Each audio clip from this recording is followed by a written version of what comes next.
I'm Dr. Penelope Babatete Adinku. I'm a cardiothoracic surgeon, the first Ghanaian female cardiothoracic surgeon. I'm architect Mrs. Sylvia Labi. Almost 40 years ago, that was in 1984, so this year will be 39 years. Started with my national service at the Architectural and Engineering Services Corporation at the time, and then left for Yaoundé, Cameroon, worked there for a couple of years, returned to Ghana, and joined a private firm of architects and engineers called Osei Kufuor Zoni and Partners.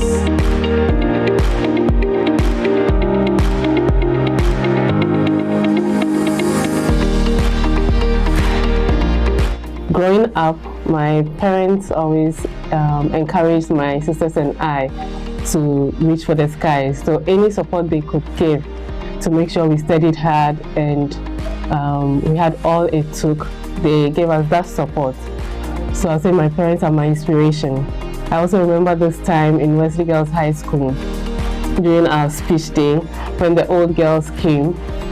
There were a lot of them, and when they were reading the list of achievements, I had first female this, first female that, and I was intrigued. I said, God, I would also like to be a first female something. Yes, it is a male-dominated field, and I found myself in it. But truly speaking, because of my educational background, I didn't see it as a challenge.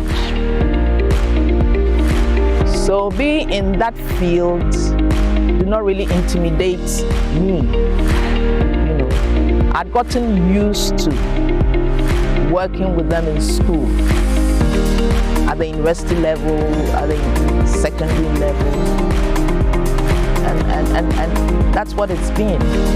And sometimes I even enjoy working with them.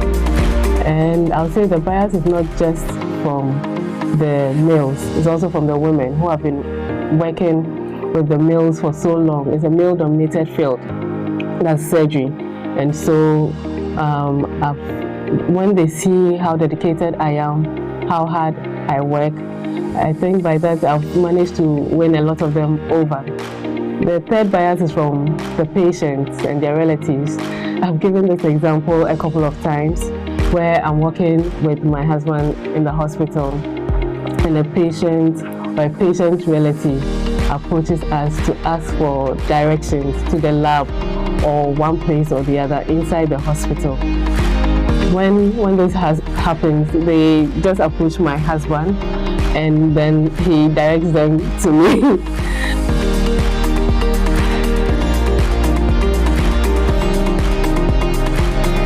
Cardiothoracic surgery requires long hours in the hospital. I would spend so many hours in the hospital, Sunday to Sunday, morning to evening. And it was quite difficult sometimes. I would have to spend the nights on certain days also in the hospital.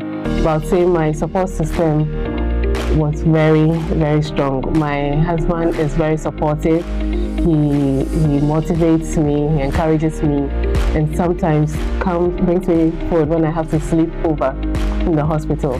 When I became a partner in the firm I worked with, I mean, that's the peak anybody can reach. And a firm of consultants, architectural and engineering consultants.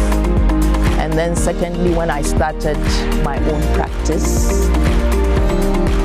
And thirdly, I became an examiner for my institution, the Ghana Institute of Architects, in the year 2012.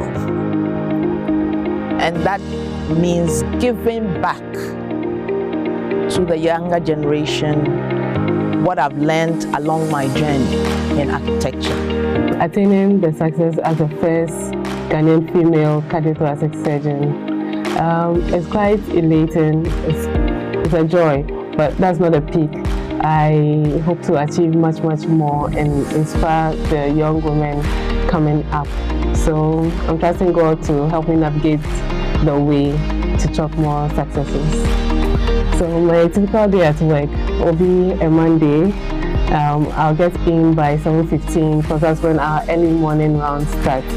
We'll go round from room to room, speaking to the patients, sorting out some issues.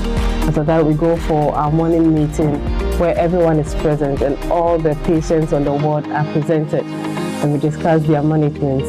After the morning meeting, I move to theatre where we perform diverse operations.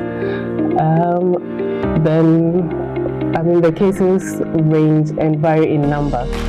We have our evening ward rounds at 5 p.m. After 5 p.m., we effect the changes. Then I get to go home at maybe between 6 and 7 p.m. I must say I was blessed to have parental support, which I wish any young girl would have.